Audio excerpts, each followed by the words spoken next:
CTB. So to have him back in here and be around the guys, see some of those new receivers, see him in action, I think is a good thing for us. You looked a little surprised to see him. Were you surprised? I had forgotten that today was the day he was coming back, so I'd been made aware last week, and I think I talked to him last Thursday, and then just forgot. I didn't check in on the receiver meeting this morning, so I didn't see him in there. So he got on me quick.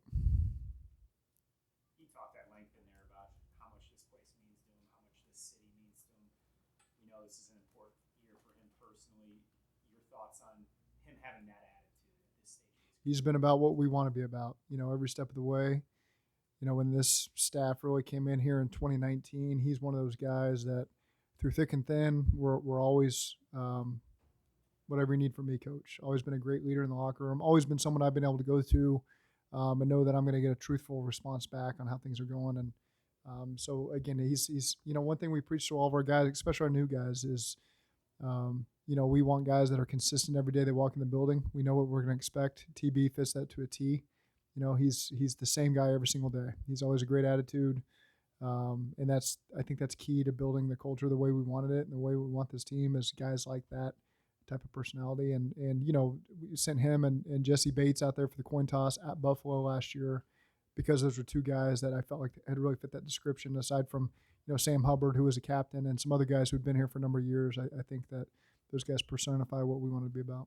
Why is somebody like TB able to handle his business off the field and not let it distract what he needs to do in the locker room? That's part of learning through your experience in the NFL. I didn't get TB's first years in the league. I don't know how he was those first 2 years. I got him year 3 and beyond, and you see a guy that had started to figure it out by then, and understood what it means to be a pro and how certain guys survive. All guys have talent, but certain guys have to fit, what the expectations are in the locker room and the meeting rooms and the consistency over the course of the season.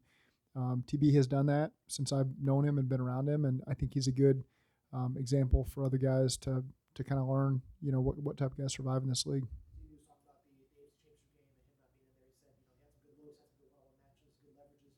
As a play caller, how much did you have to adjust when the second he went out, given the way that they seem to be defending y'all on the outside? Yeah, it's a challenge. It's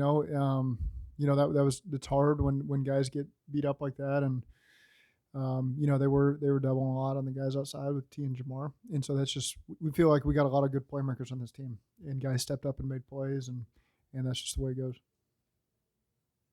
Jamar and T in the past have talked about how Tyler, their rookie year, was a really big help getting them used to the NFL. And then when he was asked about Charlie today, how much can you see as a coach when a veteran like Tyler is helping out those younger guys? Can you see a difference in practice and what they're doing? I just know that TB is very unselfish, and he's got no ego, and so there's no one on this team that he wouldn't help, put his arm around and make sure they understand the way that we do things, even if it takes a rep away from him. That he's just the type of guy that just wants the best for this team. He wants to help us win championships, division titles. Very unselfish, and so I think that he's a great mentor to a lot of these young players that we have. How important is this time for a guy like Trevor Simeon? It's good for him. He's heard these types of play calls. He's run these routes before. It's just putting it all together with how we say it and with the personnel that we have, I think is really the adjustment that I think he's fit in really well and doing a good job getting in there and getting reps. It comes to him very quickly. Again, it's just more of a terminology aspect and just getting used to the personnel that we have. Are you seeing, as an offensive play caller, are you seeing more teams try to bring more pressure with just 4 and try to drop as many as they can? How have the trends kind of been over the last few years of quarterbacks and offensive developed with how many guys have been bringing in the box? It totally depends on the defense, and how their personnel is built and what their coordinator's identity is. And it just depends on the team we play. They're a team that maybe just rushes forward and doesn't pressure as much because they feel good about their back end or their front four. Guys that, will bring 5 or 0 you. Guys that will bring the replacement fire zones like we saw from Atlanta where they're still only rushing 4, but it's a DN dropping and a backer coming or a nickel coming. And so we face a variety of that every single week. I can't say that there's a trend that I feel more than the other. It's based on the personnel we're facing matched with the defensive play caller matched with maybe the personnel they have on offense leads them to the identity they have. And then maybe some teams play us different. And so some teams determine they want to blitz us. Some teams determine they don't. So I can't say that there's a general trend that we see. It's just based on team to team. Drafting a guy like Miles and being able to have him as kind of a rotational guy early, is that maybe beneficial for in games deeper in the season, fourth quarters, high level situations that maybe guys like Trey, Sam, Joseph, they're fresher in key moments. How much of that maybe was in the equation when you went through the I draft? don't think it hurts to have enough guys that can play up front. They can play together as well. You can get to third down situations and find packages where they're all three. It's not giving guys a break necessarily. It's getting as many on there on the field as you can. So I think it's good to have as many guys that can affect the quarterback and play up front as possible. How's Cheeto coming along in his progress in his rehab? Yeah, right on pace. Joe mentioned recently Herb Smith Jr.'s going the extra mile, coaches, watching film. Your early impressions of your new tight end? Yeah, very aware, has an understanding of what we want to do and how we want to use him. He's been all in since he walked in the door here. And so just, as we're getting to know Irv, I think it's been good to get him on the field and he's got a good understanding of how we're planning to utilize him. And so then, the next step is just training camp, getting in there and getting to compete against the defense. Which a couple weeks ago, LC told us how much progress he had made. I think a lot of us were finding it hard to believe until we've seen him out there putting in the work the last few weeks. How promising is that for you, seeing where he's at before training camp? I think that's what's great about the rehab process with all of our guys. We got a lot of faith in our department that handles that, and those guys are making the progress that's needed. I do want to give a shout out to Roberto. He's doing just fine. He's in the trending video on Twitter against LC, one of our trainers. And so Roberto's doing just great. He's at great spirits about it, and he's fully healthy right now. Zach, how have you liked the tone of the offseason work? Because I'm sure you have a thought in your head of what you want this to look like and play out. How have you liked it so far? Sure. The concern when you have the style of offseason that we have is that guys go through the motions because it's not physically as taxing as if you're doing full speed work, 11 on 11 stuff. So I'm really proud of the way that our guys have handled it. They understand that this style of practice demands great responsibility and attention to detail, to be able to do things on air, do things defense versus defense. Again, the things that I pay the most attention to, I spend a lot of time watching the huddle. I watch the defensive guys bring it up and their interactions with each other and calling the plays in the huddle and urgency to get lined up. Same thing on offense. That TB walks in the huddle the first time today, and so there's a group of 11 there that hadn't been together before. Orlando's a new offensive lineman that's in there. TB jumps in there as the receiver. He hasn't been there. Irv is in there. So it's just good to see the camaraderie and those guys start to come together. And that's, I think, what's so important in the offseason is developing that chemistry, integrating new players, rookies, and free agents. And then there's tweaks that we make on both sides of the ball, really all three phases. And I think our guys have really had great attention to detail on some of the new stuff that we're doing on air. And then we get a chance next week when OTAs start to do it more in a walkthrough setting against the other side of the ball. And these guys will be ready to hit the ground running once training camp rolls around and feel like they've really mastered it as much as they can. Just the technique aspect of things before they have to go really put on the pads and compete.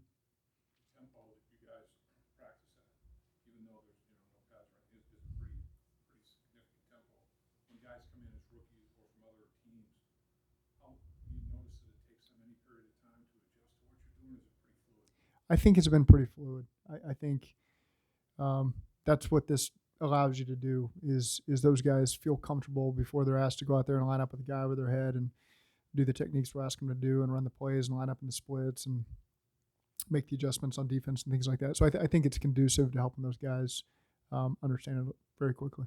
How much do you expect the players to do on their own, film study, classroom work, what have you, to complement what you're doing on the field at this time of the offseason? Yeah, it's the coach's job and some of the veterans' job to teach how we want it done. Once you get into the season, and you do expect once you've taught it once that somebody returns the next day and they've got it, whether that meant it really made sense to them at the time that they heard it, or they need to spend extra time in the hotel or at their house studying it a couple more times to make sure it makes sense to them. And so guys learn different ways. Some guys need to get on the field first before it really hits home for them. And so I think that we're able to hit all those different ways of doing things, watching the film, showing them a playbook, doing it on the field. And so it's really up to the player to which way sinks in the most. And then and our position coaches understand how to reach each player the best.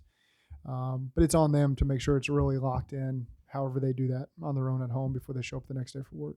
Would you say it's safe to say that it's how smart you work offseason as opposed to how hard you work? I think smart's a good way to do it. We want our guys to go into the summer feeling really healthy, feeling good about themselves, so they can come and compete at the highest once training camp opens up. I think that's one objective that I personally have for our team when they walk out the door on June 15th, that they feel in peak physical condition, that they can utilize those next 4 or 5 weeks to make sure that when they show up to training camp, they're hitting the ground running and not feeling like they've developed a new injury or anything like that. I feel I learned that really after my first offseason here, talking to several of our veteran players that I had a lot of respect for, that maybe felt banged up coming out of spring. Not banged up that, we're hitting, obviously there's no contact, there's only helmets on, but some of the 11-on-11 stuff we did, they felt not as good as they wanted to coming into training camp. And so you take that to heart and you reconfigure your training camp a little bit to make sure we're getting all that physical work. And I feel like we've arrived at a really good point now to where our guys understand why we do things the way we do them, what's going to be asked of them when they show back up in late July, and how to get our team ready for our first game of the season, against Cleveland. Did you ever see going back? I mean, is it individually each year, like you take the temperature? Yeah. How many veterans, rookies, things like that? Yeah, I think every year will be a new year with where our roster's at and what we feel like, what kind of work we need to get done. Certainly, we could be capable of doing more in the future if we got a different style of team. I think right now we've got a lot of experience here of guys that can help incorporate some of these newer players we have, and we can do things the way we're doing them and be ready in training camp to get ourselves ready for that first game. Zac, what's your reaction to the fair catch rule? How do you best prepare for that? You got a lot of new pieces on the kick team. Yeah. How do you decide what the best strategy is with that change? I think that'll be a work in progress. That'll be something we continue to talk through with Darren. So again, we've kicked around a lot of different scenarios that can pop up. I won't get them all into here, but it will change. Kickoff and kickoff return. I think early on teams may treat it differently. We'll see. It'll be interesting to watch these first couple of weeks how it goes. But we'll develop a good plan that we believe in and helps put our team in the best position. No, we play Green Bay the first preseason game, so they'll come here for a day. Talk about sort of, guys feeling good about themselves going into training camp. You guys have had near perfect attendance, like, voluntary workouts, like that camaraderie. How nice has that been seeing that this offseason, and how really important is that beyond just like having peak physical shape? I think it's critical. I think guys got to get along. Guys got to know how to push each other. Guys got to know how to help each other. Guys, they don't have to love each other necessarily. You got a lot of people in the locker room. I know how that goes, but you got to respect the work that everyone's putting in, and I think that our guys do that. And they understand that when you come play for the Cincinnati Bengals, you're playing to win a division title, and you're playing to go win a championship. And so that's what everybody in this locker room understands. And the new guys, we make sure that they understand that very quickly in our team meetings. And guys have really bought into that and are unselfishly pursuing all those goals. I think it looks great. I think it looks really good. I'll just leave it at that. With the Green Bay thing, because the game's Friday, right? So then Thursday will be an off day, and you do one day of joint practices on Wednesday. That's correct. Yep. Is it kind of a similar thing where it's that relationship with Matt that you have that you wouldn't just do that with anybody? Yes. Yes. I feel good about how we'll practice together and the communication with the other team's coaching staff. And there's a lot of guys on that staff. Joe Barry, a lot of guys that I've worked with before, and so feel good about that, doing that for a day. Last year didn't sour you at all? No. Last year's last year. But this year we're only doing one day. You mentioned that TV gave you a heads up and you just forgot the date. Have you heard anything from Jonah's camp about when he might show? We'll just take it day to day with him. Zac, with Joe Mixon, we asked a lot of questions about his future in Cincinnati at the combine, even on draft weekend, we were asking questions about it. I'm sure, look, in 2023, Joe hears that stuff. He's a mature guy. He's been around a long time. Do you have to have conversations with him to make him comfortable about his positioning here at Cincinnati, or just rely on his general professionalism? I think we've got a great relationship with Joe. I've appreciated how he's coming to the building every single day and just worked hard. And that's a big reason why we gave him the contract we gave him, his presence with the team. And so, again, he's a guy that I enjoy being around, and we're counting on him. Thank you.